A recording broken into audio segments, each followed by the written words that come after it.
राज्यामध्ये मेंढीपालन व्यवसायाला प्रोत्साहन देणे तसेच भटकंती करणाऱ्या भटक्या जमाती व तत्सम समाजातील पशुपालकांना बळ देण्यासाठी त्यांच्या कुटुंबाला शाश्वत उत्पन्नाचा स्रोत निर्माण व्हावा, त्यांची आर्थिक प्रगती व्हावी यासाठी राजे यशवंत होळकर महामेष योजना राबवण्यात येत आहे। या योजनेसंदर्भात अधिक माहिती डॉक्टर समीर बोरकर, जिल्हा पशुसंवर्धन उपायुक्त सोलापूर यांनी लोकलिटीशी बोलताना दिली आहे। डॉक्टर समीर बोरकर, जिल्हा उपायुक्त पशुसंवर्धन सोलापूर जिल्हा।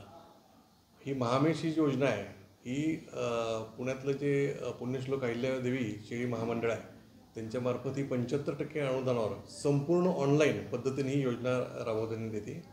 याला साधारण 1 ते 18 उपघटक आहेत आणि सध्या आपण अर्ज मागवण्याची प्रक्रिया आपली चालू आहे। आपल्याकडे साधारण आज मितीस जवळजवळ 12,500 अर्ज प्राप्त झालेले आहे। त्यापैकी आपण 2,500 आपण लाभ देणार आहोत सुरुवातीला। आणि सर्वप्रथम आता हे जे अर्ज येतील त्याची छाननी संबंधित तालुका जे अधिकारी आहेत, पशुधन विकास अधिकारी विस्तार यांच्यामार्फत केली जाईल। त्याच्यानंतर ह्या कार्यालयात शिफारस दिली जाईल आणि त्यानुसार ते महामंडळाकडे वर्ग करण्यात येतील आणि अशा पद्धतीने लाभार्थ्यांना लाभ मिळणार आहे। या योजनेचा लाभ घेण्यासाठी आधार कार्ड, पॅन कार्ड, रहिवासी दाखला, जातीचे प्रमाणपत्र, बँकेचं पासबुक, अर्जदार जर दिव्यांग असेल तर दिव्यांग प्रमाणपत्र, अर्जदाराच्या जमिनीचा दाखला, 7/12/8 शेळी प्रशिक्षण प्रमाणपत्र, mobile number, passport size photo हे डॉक्युमेंट लागणार आहे।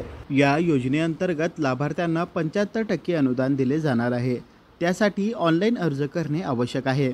राजेश यशवंत होळकर महामेष योजना स्थायी आणि स्थलांतरित पद्धतीने मेंढी पालनासाठी पायाभूत सोयीसुविधांसह अनुदान दिले जाणार आहे। या योजनेसाठी आतापर्यंत जिल्हाभरातून 12,483 जणांचे अर्ज आले आहे।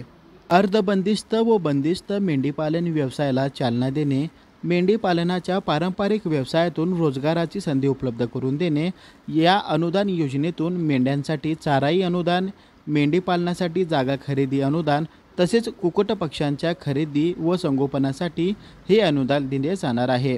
Irfan Patel, news 18 local, Solapur.